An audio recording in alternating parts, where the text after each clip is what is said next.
రాకుమారుడు అని పిలవాలా, మరి చందమామ కథలోలా ఎలా పిలవను? లేటెస్ట్ గా మై డియర్ ప్రిన్స్ అంటాను. ఇవాళ నీకు మంచి పేరు పెట్టాలనుకుంటున్నాను. ఈ బుట్టలు పెట్టుకున్నావు గనుక బుట్ట బొమ్మ అంటాను. ఓకే?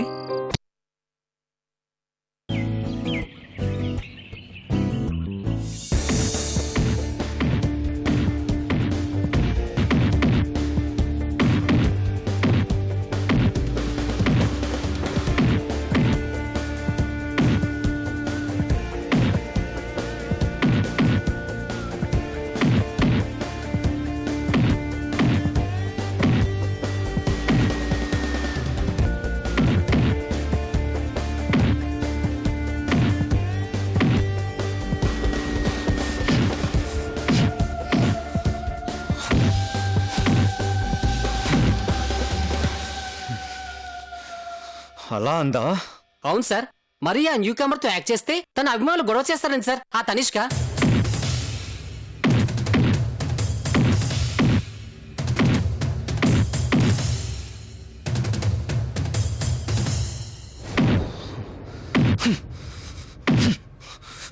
No problem. ఆడపిల్లలకి టాలీవుడ్ లో కరువే లేదు. చిటికేస్తే బోల్డ్ మంది వచ్చి క్యూ కడతారు.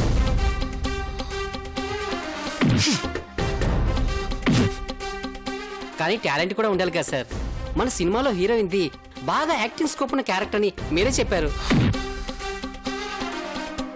పర్వాలేదు, పందిరి గుంజ చేత కూడా యాక్ట్ చేస్తాడు మన పరాక్రమ్. కానీ స్టార్ వాల్యూ కూడా ఉంటే బాగుంటుందని. నో, మీరు పొరపాటు పడుతున్నారు.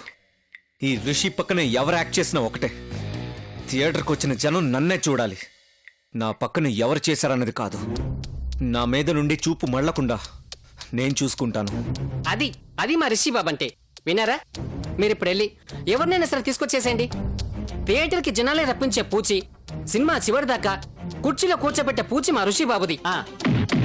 సరే, మళ్ళీ ఆడిషన్స్ కి పేపర్లో ప్రకటన ఇద్దాం. నువ్వు వెళ్ళి ఆ పని చూడవయ్యా. అలాగే సార్.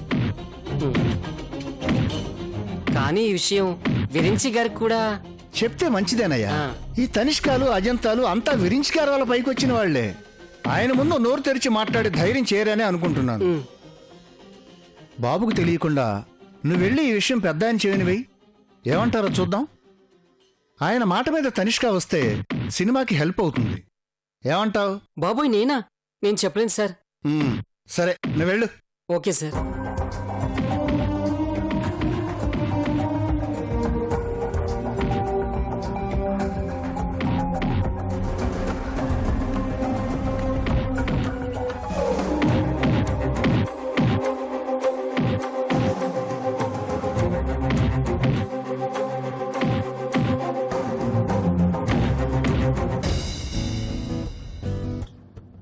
అమ్ములొదినా, మా వనజకి మీ మేఘమాలకి ఒకటే ఏడు, నీకు గుర్తుందా? అయితే మా వనజకి పెళ్ళయి ఓ బిడ్డకి తల్లి కూడా కాబోతుంది. నువ్వు చూస్తున్నావు కదా వదినా. ఎదిరింటోళ్ళ పిల్లి పెంచుకున్న ఏడాదికే 3 ఏతి లేనింది. అయితే ఏంటట? అంత నిష్ఠురంగా మాట్లాడుకోదినా. పెంచుకున్న కూతురైనా సొంత కూతురైనా ఏ వయసులో జరగాల్సిన ముచ్చట ఆ వయసులో జరగాలొదినా. ఆడపిల్లని ఎక్కువ రోజులు ఇంట్లో ఉంచుకోవటం అంత మంచిది కాదు ఈ రోజుల్లో. అవునమ్మా, నువ్వు చెప్పింది కరెక్టే. మేఘకు కూడా పెళ్లి వయసు వచ్చింది. సంబంధాలు చూద్దామని అనుకుంటున్నాం. అనుకుంటున్నాం అంటున్నారు. ఎవరెవరు అనుకుంటున్నారు? నాతో ఎప్పుడు అనలేదే మేఘ పెళ్లి మాట. అమ్ములు, నీకన్నిటికీ తొందరే. రాత్రే అనుకున్నాను, నీతో పొద్దున్నే చెప్పొచ్చులే అనుకున్నా. ఏదో పనిలో పడి మర్చిపోయాను.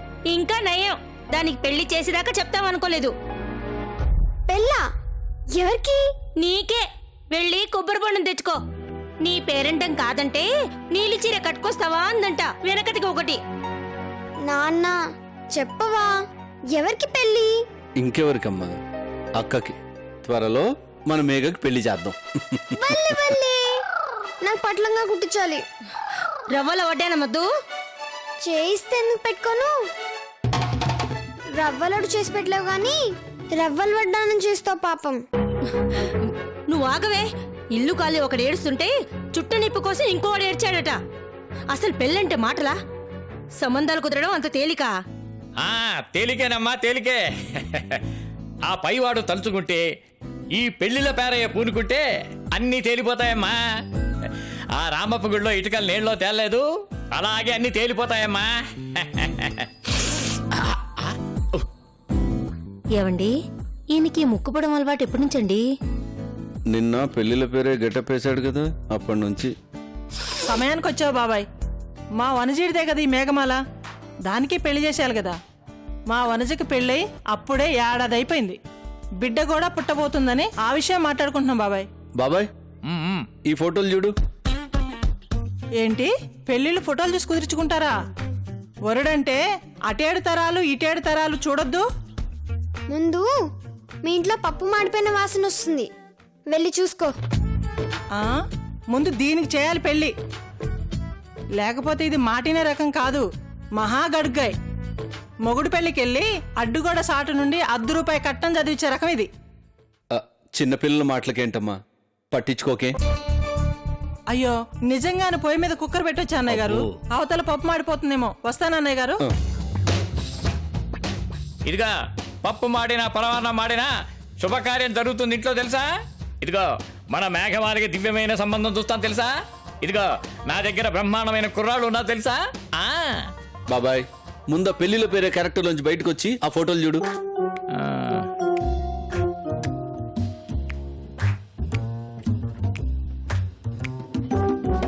ఇదేంటి, ఇతనికి మేక కూతుర్లా ఉంటుందయ్యా. 48 తక్కువలా కనిపించట్లేదు. ఇది ఇదే ఇదే. అబ్బే, నా బంగారు తల్లి పక్కన దిష్టి పెడతలా ఉంటాడు. ఛే! అమ్మా, అందుకేనా బయట ఈ అకాల వర్షం? లేకపోతే నువ్వు అక్కని పొగుడుతున్నావా? ఏ, నాకు మాత్రం ప్రేమ లేదా? అయినా అప్పుడు పెళ్లికి తొందర ఏంటి బాబాయ్ గారు? దానికి ఇంకా అన్నం తినడం కూడా సరిగ్గా రాదు. నిజమే బాబాయ్, వాళ్ళ మాటలు వీళ్ళ మాటలు విని నా చెట్టి తల్లిని ఇప్పటి నుంచే సంసారం లంపటంలో పడేయడం దేనికి? అమ్ములకు కూడా ఎంతైనా ప్రేమే. పెంచిన ప్రేమ ఎక్కడికి పోతుంది? అమ్ములు చెప్పింది కరెక్టే. అమ్ములు, నువ్వు వెళ్ళి నాకు బాబాయ్ కాఫీ తీసుకురా వెళ్ళి. అలాగేనండి.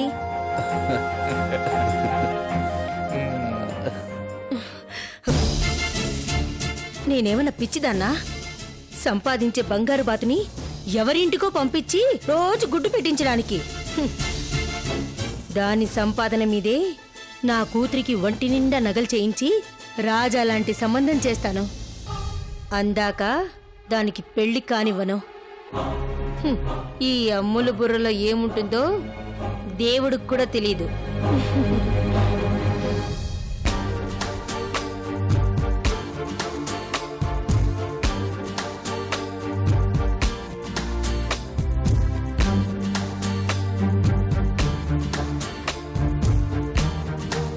తనిష్క మన బాబు పక్కన నటించనందట, నిజమేనా? అదే సార్ మాట్లాడదామని వచ్చాను. ఆవిడ అభిమానులు అభ్యంతరం చెప్తున్నారట, అందుకే ఆవిడ అలా అని ఉంటుంది సార్. హీరోలకి ఉన్నట్టే హీరోయిన్లకు కూడా అభిమానులు ఉంటారు కదా. రిషినేం ఫీల్ అవ్వద్దని చెప్పు. అస్సలు ఫీల్ అవ్వలేదు సార్. పైగా రిషిబాబు ఏమన్నాడో తెలుసా? ఏమన్నాడు? నా పక్కన ఎవరు నటించినా ఒకటే, జనం దృష్టిని నా మీద నుంచి పక్కకు మళ్ళనివ్వను, వాళ్ళు నన్ను చూడ్డానికి వస్తారు తప్ప పక్కన నటించే వాళ్ళని కాదు అని అన్నారండి. శభాష్, అది కాన్ఫిడెన్స్ అంటే అలా ఉండాలి.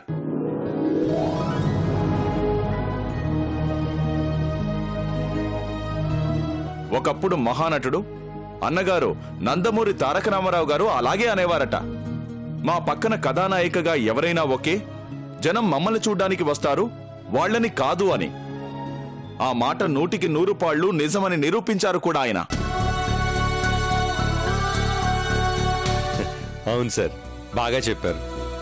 రిషిబాబుకి అంతే కాన్ఫిడెన్స్. కానీ సార్, ఏమిటి? ఇప్పటికిప్పుడు పాత్రకు తగిన అందమైన అమ్మాయి, బాగా నటన తెలిసిన అమ్మాయి దొరకడం అంత ఈజీ కాదు సార్. మనకంత టైం కూడా లేదు. డైరెక్టర్ ఏమో టెన్షన్ పడుతున్నారు సార్.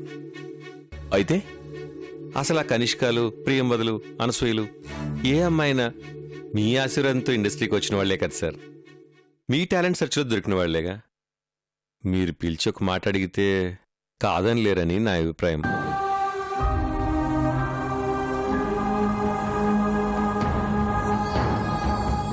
ఆ రోజు మీ రిషిబాబు తన స్టైలే వేరని, తన పంధా కొత్తగా ఉంటుందని, తనకేం కావాలో తనకు తెలుసని అన్నాడుగా. ఏ తండ్రైతే 30 ఏళ్ళు ఈ ఇండస్ట్రీలో కష్టపడి ఓ స్థానం తెచ్చుకున్నాడో ఆ పేరు, ఆ నీడ తన మీద పడకూడదనే అభిప్రాయపడ్డాడుగా. ఇది స్వయంగా చేసుకొని ఒకరి రికమెండేషను, ఒకరి ఇన్ఫ్లుయెన్సు వాడికెందుకు? మిమ్మల్ని ఆ రోజు డైరెక్టర్గా కాదన్నాడని ఈ రోజు బదులు తీర్చుకుంటున్నారా? కన్న కొడుకు మీద మీరు చూపించే ప్రేమ ఇదేనా? ప్రేమలు చూపించడానికి, దగ్గరికి తీసుకుని లాలించడానికి ఇది మనింట్లో జరిగే వ్యవహారం కాదవంతి. సినిమా అనేది కొద్దిగా కళ, ఎక్కువగా వ్యాపారం. ఇక్కడ ఎవరికి వారే పాఠాలు నేర్చుకోవాలి. పైగా నీ కొడుక్కి నా ద్వారా వచ్చే గుర్తింపులు, లాభాలు అక్కర్లేదుగా. అందుకని సహాయం చేయకుండా అవకాశం వచ్చింది కదా అని వాడు ఎలా తిప్పలు పడతాడో తమాషా చూస్తానంటారా?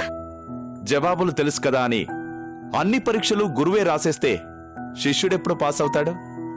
ఇది మొదటి మెట్టే. ఇంకా నీ కొడుకు చాలా మెట్లెక్కాలి. సమయం దొరికితే చాలు వాడు జారి పడితే చూడాలని కోరుకుంటున్నారు కదూ.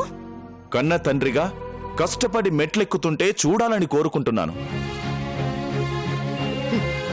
మీ లెవెల్ ఇంతే. అన్ని చీప్ బుద్ధులు. కష్టాలు రావాలి, వాటిని కష్టపడి ఎదుర్కోవాలి అన్న పాఠాలతోనే మన జనరేషన్ అయిపోయింది. ఇప్పుడు మన తరువాతి తరాన్ని కూడా కష్టపడమంటాం ఎందుకు? మీరు సంపాదించిన ఈ పేరుతో, ఈ ఫేమ్తో ఒక్క మాట చెప్తే పనులు జరిగిపోతాయి కదా. ఇప్పుడు నీ భర్త నేము, ఫేము గుర్తొచ్చిందా అవంతి?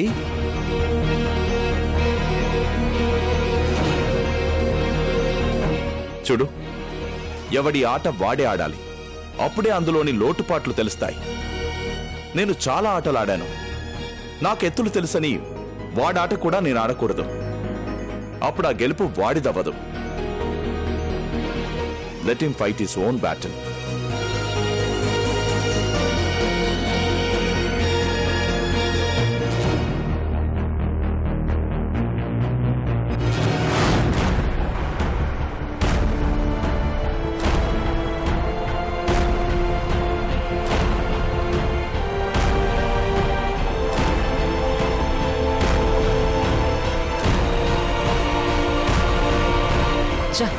నా రక్తం సలసలా మరిగిపోతుంది.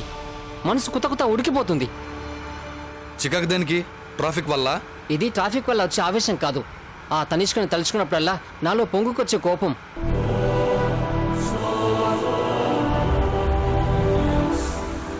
అసలు బాబు ఏంటి, బాబు బ్యాక్గ్రౌండ్ ఏంటి, బాబు లెవెల్ ఏంటి, బాబు హిస్టరీ ఏంటి అన్నీ తెలుసు కూడా న్యూ కమర్తో యాక్ట్ చేయను అంటే ఎంత పొగరు డైరెక్టర్ గారు. ఇంకొదిలే. ఎలా వదిలేయమంటారు డైరెక్టర్ గారు?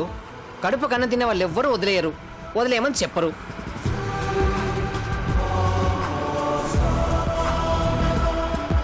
ఈ పాటికే ఈ న్యూస్ ఇండస్ట్రీ అంతా పాకిపోయి ఉంటుంది. ఇప్పటికే బాబు వస్తున్నాడంటే వాళ్ళ బాబు సొమ్ము మీద దోచుకుపోవడానికి వస్తున్నట్టుగా ఏడ్చి చచ్చే జనాలు ఎంత హాయిగా నవ్వుకుంటారు. ఎన్ని వెబ్సైట్లలో ఈ న్యూస్ పెట్టేసి ఉంటారో. అసలు బాబు గురించి ఏమనుకుంటుందా తనిష్క? హైట్ తక్కువ, వెయిట్ తక్కువ, వాయిస్ లేదా, ఫిజిక్ లేదా, అన్నిటికీ మించి ఫ్యామిలీ బ్యాక్గ్రౌండ్ లేదా? The great legend director and producer Virinchi గారి ఏకైక వారసుడు అతని పక్కన. Stop it.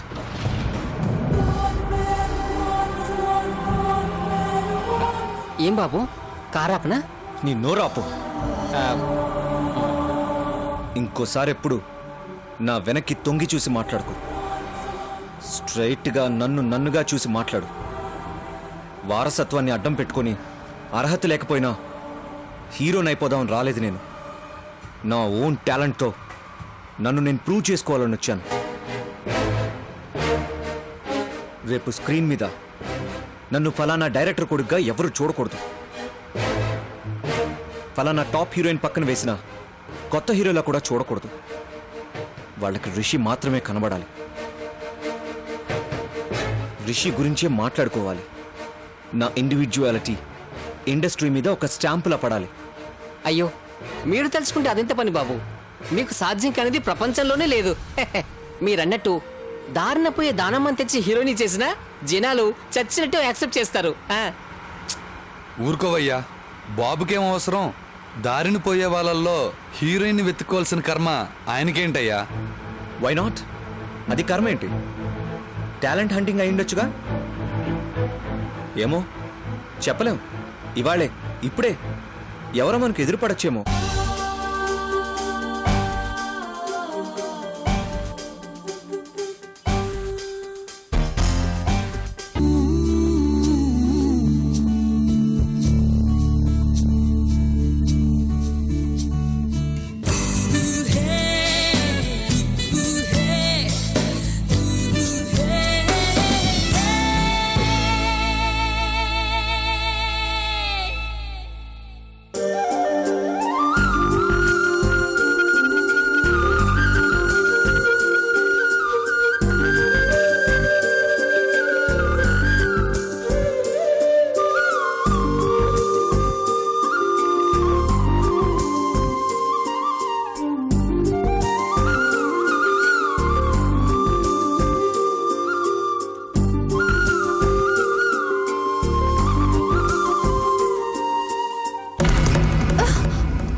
సారీ అమ్మా, సారీ, తప్పులేదు.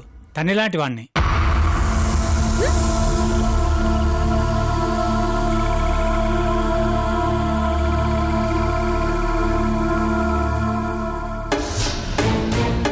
ఓం ధాత పురుష్ఠాది ఉదాయ హర్షక్రః ప్రవిద్వాన్ ప్రదిశతస్రః తమేవం విద్వాన్ భూతినాన్యః బంధాయినాయ విద్యతే ఓం సహస్రశీర్షం దేవం విశ్వాక్షం విశ్వసింహోం దేవం నారాయణమక్షం పరం పదం.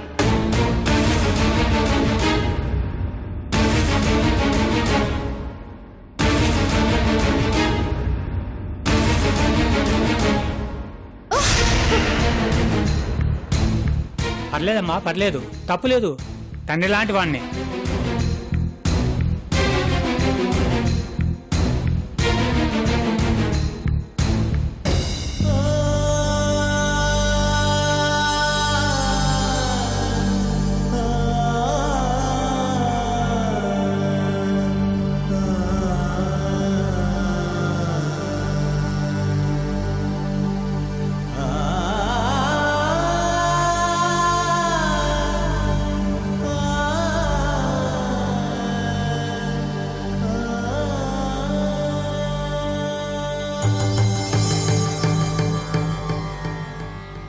మంగళం గురుదేవాయ మహనీయ మహాత్మనే సర్వలోకాయ శరణ్యాయ సాయి రామాయ మంగళం.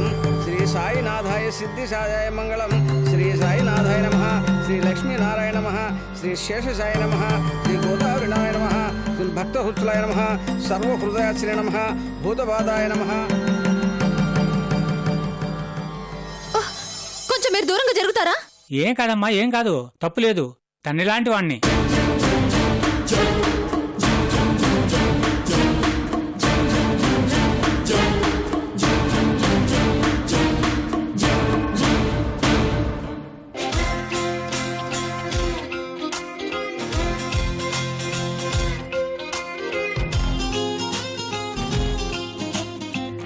ఎక్స్క్యూజ్ మీ, కొంచెం పక్కకు జరుగుతారా? మా ఫ్రెండు ముందుంది.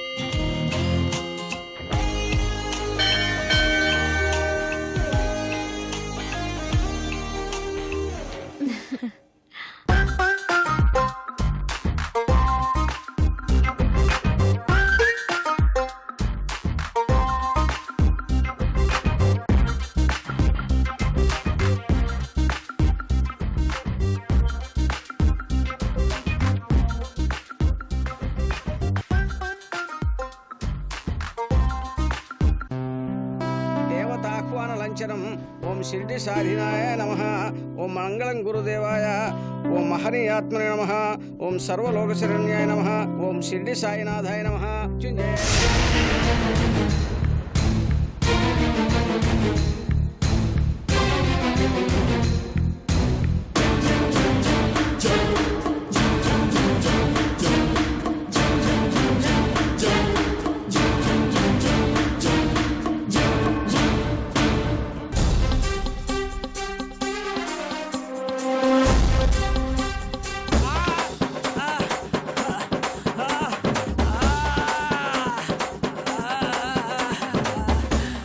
కాదండి, ఏం కాదు.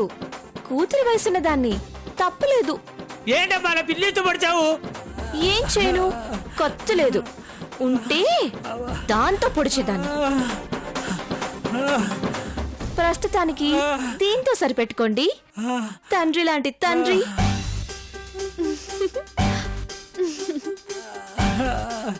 2 ఫీట్ల డిస్టెన్స్ మెయింటైన్ చేయి, లేకపోతే సెటగోపు ఎత్తుకొచ్చి నీ గుండు పగలు కొడతా.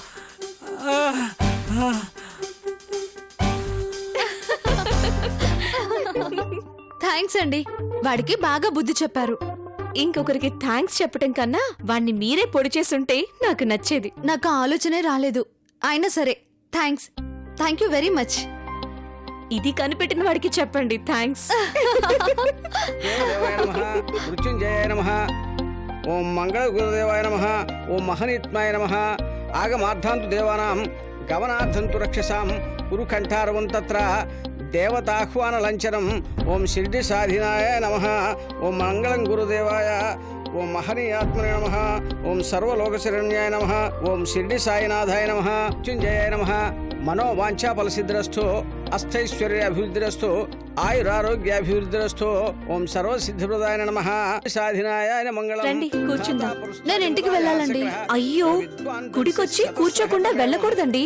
వెళ్తే ఏమవుతుందండి? దేవుడికి కోపం వస్తుందంట. టెంకాయ కొట్టి దండం పెట్టి హుండీలో డబ్బులు వేసినా దేవుడికి కోపం వస్తుందా? అయ్యో, మీరు భలే మాట్లాడతారండి.